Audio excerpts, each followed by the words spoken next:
Pastor din pala si Digong. Pakinggan natin ang mga pangaral niya. Ay sisi, makinig kayo. Kinain ni Eve. Tapos si Eve, ginising si Adam, siguro katatapos lang. May insinuation yun na Kumain. hindi pa naintindihan ng mga audience niya ang ibig sabihin. Who is this stupid guy? Kita ninyo? Stupid daw ang creator. Stupido talaga itong putang. Kung Ang ganun. lutong.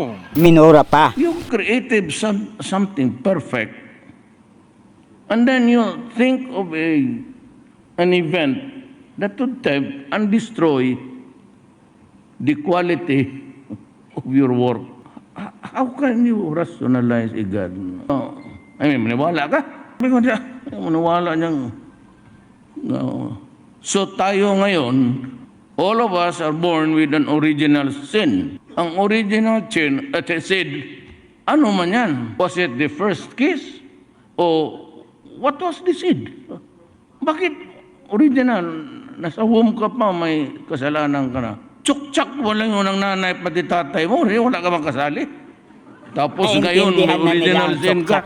Kaya tawanan ng mga Klase. DDSO. Tuwang-tuwa sila. Yun yan. Yan ang hindi ko matanggap.